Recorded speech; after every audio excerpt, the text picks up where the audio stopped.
ဟုတ်ကဲ့အားလုံးပဲမင်္ဂလာမနက်ခင်းပါဗျာနော်ဒီနေ့6ရက်နေဗျာနော်တတင်းကျွတ်လာပြည့်နေပေါ့နော်တလင်းလာနေမနက်အဖွင့်ပွဲပေါ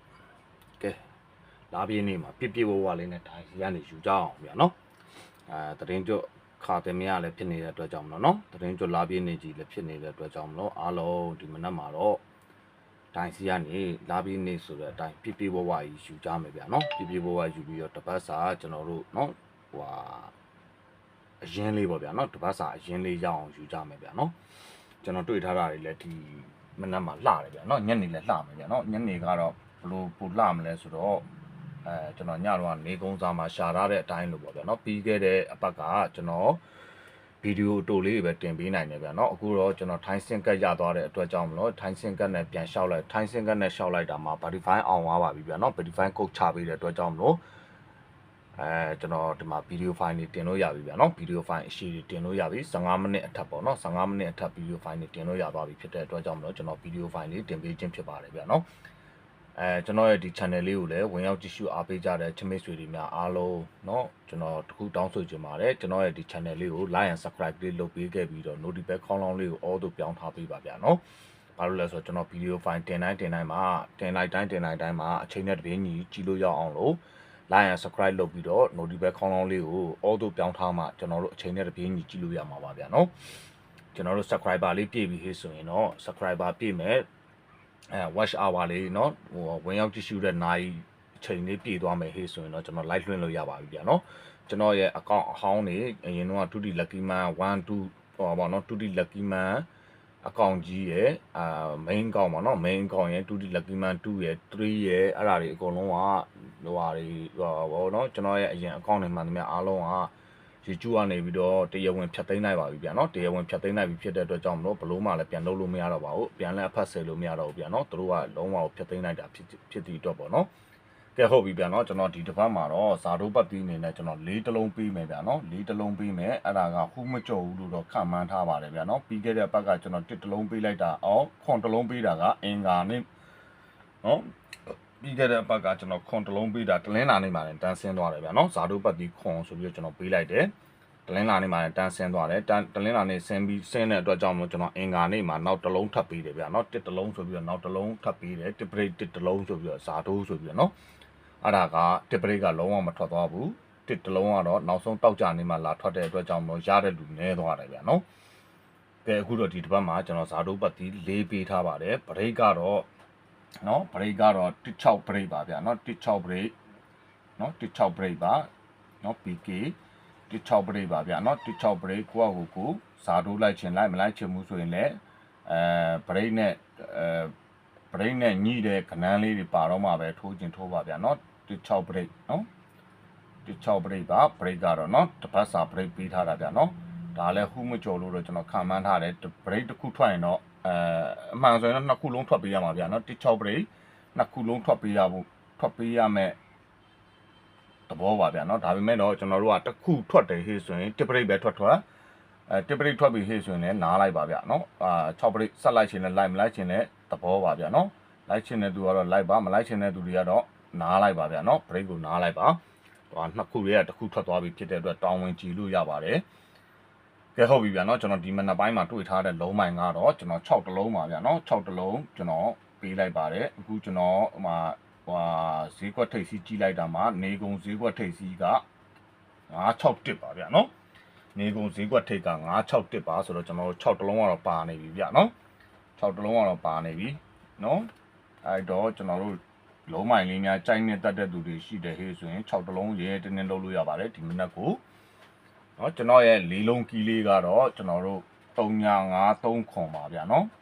9353ခွန်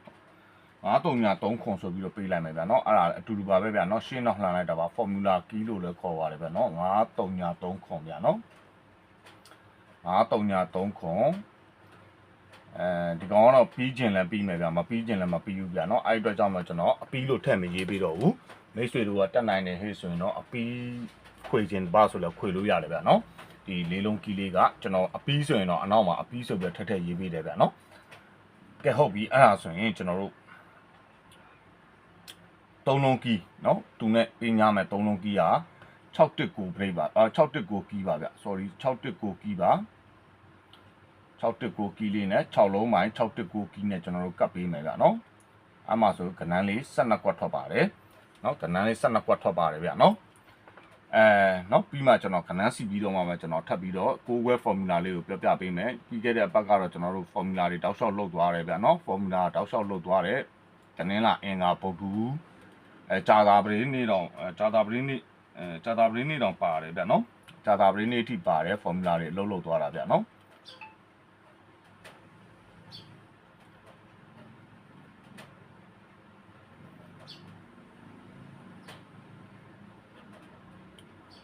ကဏ္ဍလေးစီပေးလိုက်မယ်ဗျာနော်ကဏ္ဍလေးစီပြီးတော့မှကျွန်တော်ဒီ formula ကိစ္စလေးကိုကျွန်တော်ပြပေးမယ် formula တွေကလည်း short တွက်လို့မရဘူးဗျာနော် short တွက်လို့မရဘူးဘာဖြစ်လို့လဲဆိုတော့ပေးတဲ့အချိန်ကျရင်တောက်လျှောက်ပေးပါတယ်ပြီးတဲ့အတွက်ကြောင့်မလို့ကျွန်တော်တို့က short တွက်လို့မရဘူးပယ်လို့လည်းမရဘူးဗျာနော်သူဟာလည်းသူ့နီးသူ့ဟန်နဲ့သူ့ဟာသူထွက်နေတဲ့ကဏ္ဍတွေဖြစ်နေတာဗျာနော်အဲ formula တွေကလက်လွတ်လို့တော့မရဘူးဗျာနော်နှလုံးဒီမှာကformula အရန်အားကိုးလို့လည်းမရသလို formula ကိုလက်လွတ်လို့လည်းမရဘူးဗျနော်ဟိုတွဲပြီးတော့သုံးနေရတာပဲဗျနော်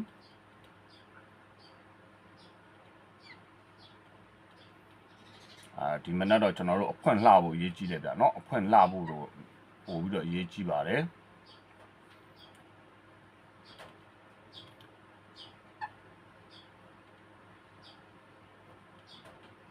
ဒီမှာလေဒီမှာကျွန်တော်ပြီးမှပဲပြပေးမယ်ဗျနော်အဲ့မှာကျွန်တော်တစ်ခုနည်းနည်းလေးတစ်ချက်ပြပေးခြင်းလည်းဗျနော်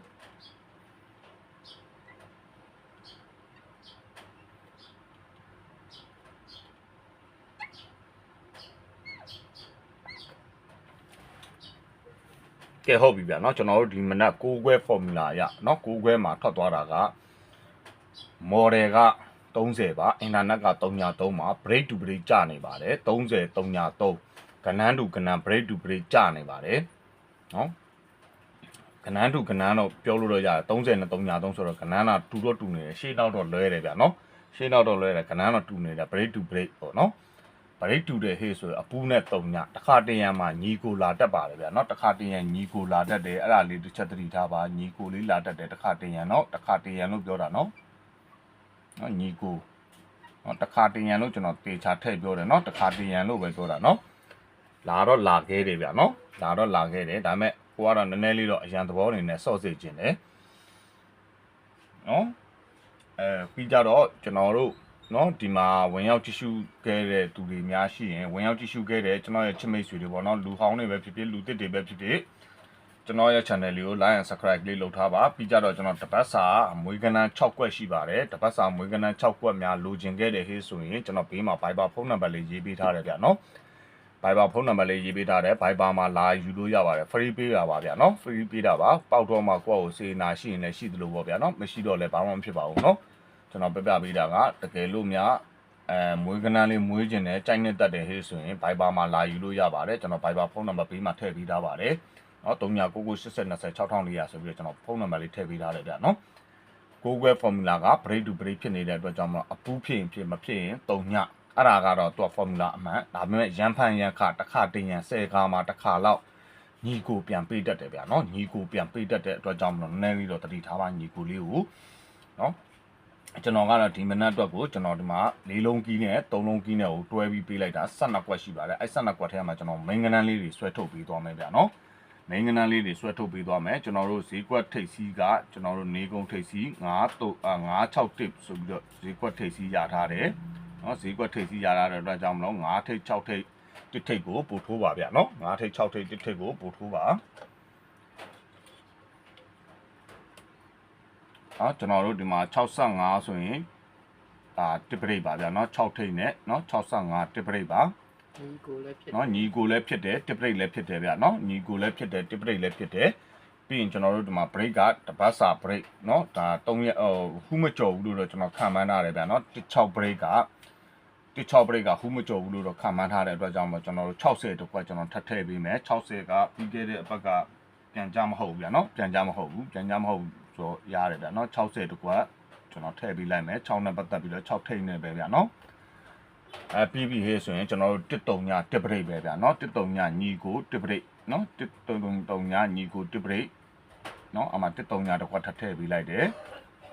တင်9တကွပေါ့နော်တင်9လဲ6ပရိတ်ပါပဲကျွန်တော်တို့ဒီမှာပရိတ်တွေနဲ့လဲလာညှိနေတယ်ဗျာနော်ပရိတ်တွေနဲ့လဲလာညှိနေတယ်ညှိနေတဲ့အတွက်ကြောင့်မို့ကျွန်တော်အားလေးတွေဦးစားပေးပြီးထည့်ပေးထားတယ်ဗျာနော်ဦးစားပေးပြီးထည့်ပေးထားတယ်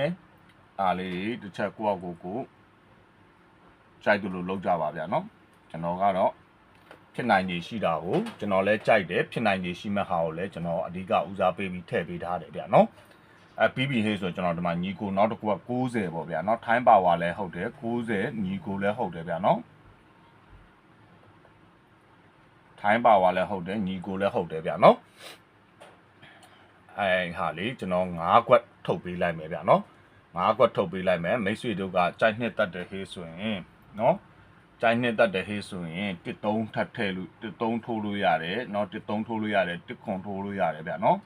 13တို့1ခွန်တို့ထိုးလို့ရတယ်ပြီးရင်60ခွန်ညီကိုဗျเนาะဒီမှာ60ခွန်ညီကိုထိုးလို့ရတယ်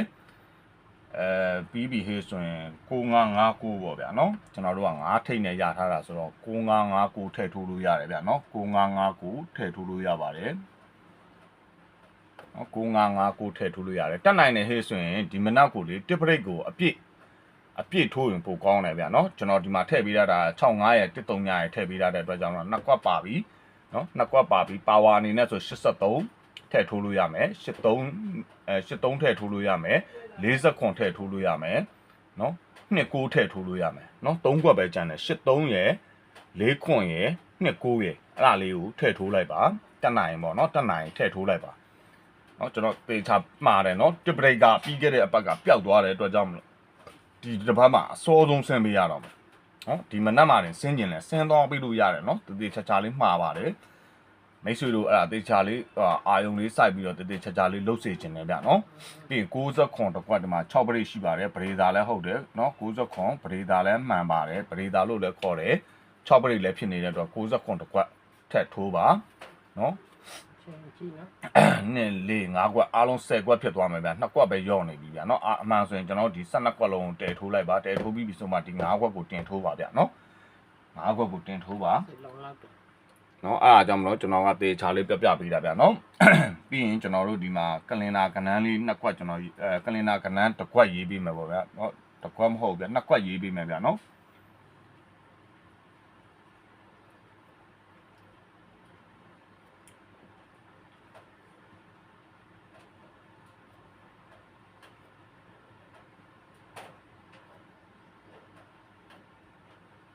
ဒီမိန်ကနန်းတွေပဲဖြစ်ဖြစ်ဒီကလင်နာကနန်းပဲဖြစ်ဖြစ်အကုန်လုံးဟိုတော့ပါမှာဗျာနော်ပြီးရင်ကျွန်တော်တို့ဒီမှာအပူး site ရှိနေတဲ့အတွက်เนาะဒီမှာလဲကိုခွဲမှာလဲအပူးရှိသေးတယ်ဗျာเนาะအပူးလဲကျွန်တော်ထပ်ထည့်ပေးမယ်ဗျာเนาะကလင်နာကနန်းလေးက2ခွန်ပါဝါပါဗျာเนาะ2ခွန်ရဲ့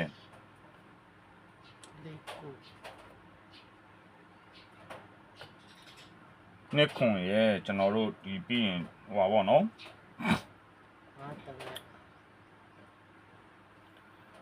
40ခွန်တစ်ခွက်ဗျာနော်2ခွန်ရဲ့4ခွန်ရဲ့ဗျာနော်2ကိုနှစ်ခပ်ပြန်ချိန်ပြီးတော့40ခွန်ပေးတာပါတစ်ပရိတ်ပါဗျာနော်40ခွန်နော်အဲ့ဒါအာမယ်ဗျာနော်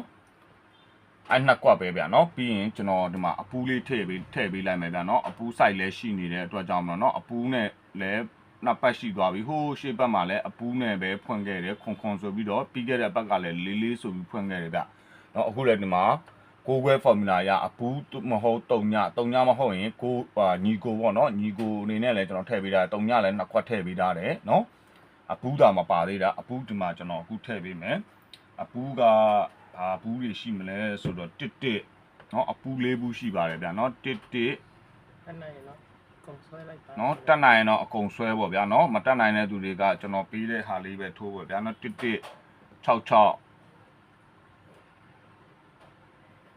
เนาะကို66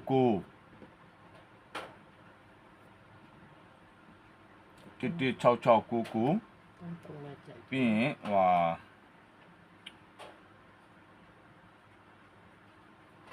55ဗျာနော်55ရှိမယ်